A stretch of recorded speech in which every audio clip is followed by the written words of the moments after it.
Bingung mau nyekolahin anaknya di mana? Ke sekolah negeri atau sekolah swasta? Biar gak bingung, coba simak video ini sebagai gambaran awal penentuan mau nyekolahin anak di mana.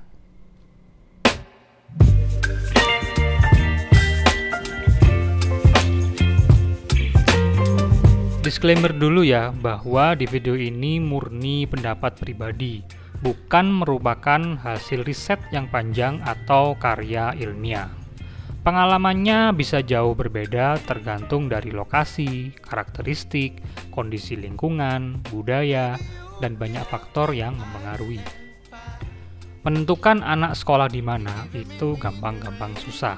Banyak pertimbangan seperti biaya, kualitas guru, jarak antara rumah dan sekolah, ataupun fasilitas yang disediakan oleh sekolah. Pada umumnya, sekolah swasta itu fasilitasnya lebih lengkap dan bagus, karena bayar sekolahnya juga mahal.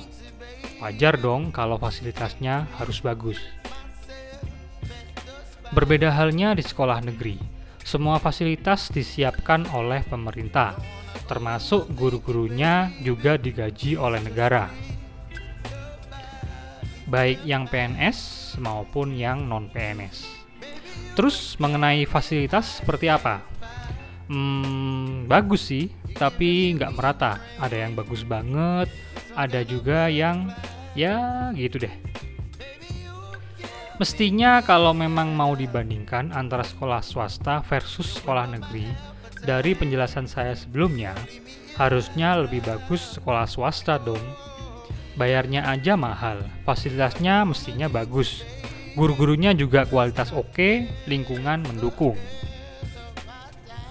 Tapi kenyataannya dengan berbagai keunggulan itu, sekolah swasta tidak menjamin kualitas sekolahnya bagus. Ada pergeseran nilai yang terjadi ketika proses belajar mengajar berlangsung. Yang paling utama adalah keterbatasan waktu yang dimiliki oleh guru-guru swasta dengan tuntutan yang diminta oleh sekolah. Guru-guru di sekolah swasta cenderung lebih mementingkan visi dan misi sekolah. Jadi, tujuan yang ingin dicapai tidak bermuara mencerdaskan anak didiknya, tapi kepentingan sekolah lah yang lebih utama. Kepentingan sekolah harus diselesaikan terlebih dahulu. Yang kedua yaitu jumlah siswa yang diajar tidak sebanding dengan jumlah guru yang tersedia.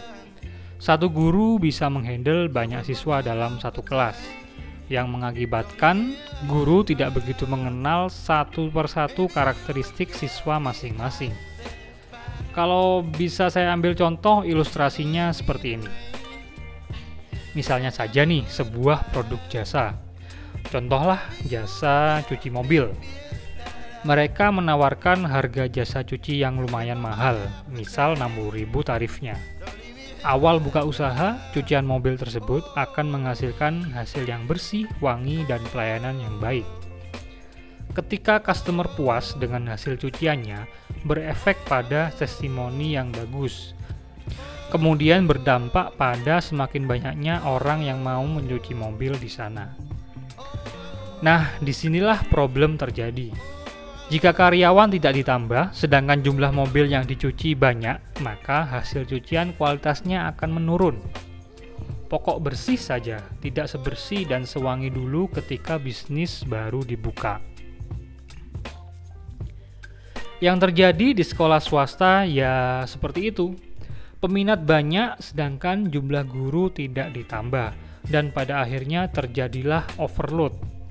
Guru-guru tersebut dipaksakan mengajar dengan jumlah murid yang banyak, padahal kapasitas mereka hanya bisa menghandle beberapa murid saja agar bisa optimal pembelajarannya. Bagaimana dengan sekolah negeri? Sekolah negeri memiliki karakteristik yang berbeda. Guru-gurunya berasal dari PNS dan non-PNS. Mereka digaji oleh negara. Jadi, tidak ada tendensi untuk taat penuh terhadap kebijakan yang diambil sekolah. Hal ini yang tidak dipunyai oleh guru-guru di sekolah swasta. Guru-guru di sekolah swasta cenderung takut kalau misal ada teguran dari sekolah. Maklumlah, mereka yang gajikan sekolahnya, bukan digaji negara atau pemerintah. Maka, kepentingan sekolah harus diutamakan di atas kepentingan yang lain. Mereka takut dipecat, diberhentikan dari sekolah sebagai guru karena tidak patuh terhadap yayasan yang mengolah sekolah itu. Apakah dengan kejadian seperti itu berarti guru di sekolah negeri itu baik? Ya, enggak juga. Banyak oknum yang merasa mereka ada di zona nyaman. Sekali lagi saya sampaikan, ini oknum ya, jadi tidak bisa digeneralisir. Jadi, guru-guru di sekolah negeri tadi tidak perlu berinovasi, hanya sekedar datang, ngajar, pulang. Gitu aja terus, tanpa adanya improvisasi bagaimana cara dia mengajar di sekolah. Hal ini sangat berbahaya terhadap kualitas output peserta didik di sekolah.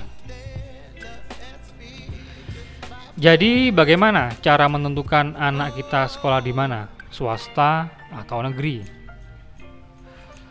Perlu informasi yang mendalam untuk menentukannya. Disinilah peran orang tua sangat penting. Orang tua harus kepo sekepo-keponya sebelum menentukan anaknya sekolah di mana. Yang paling gampang adalah cari testimoni dari wali murid lain yang pernah menyekolahkan anaknya di sana, baik swasta maupun negeri. Testimoni itulah yang menjadi dasar keputusan orang tua menentukan anaknya mau sekolah di mana. Semoga kita semua bisa ditunjukkan sekolah mana yang bagus untuk anak-anak kita. Di samping tentunya anak-anak ini perlu diajarkan membangun kualitas diri mulai sejak kecil dari ajaran orang tua di rumah. Harapan saya dari video ini ada ruang diskusi bagi orang tua, sekolah, pemerintah untuk berbenah diri menjadi lebih baik. Terima kasih sudah menonton, kita ketemu lagi di video selanjutnya.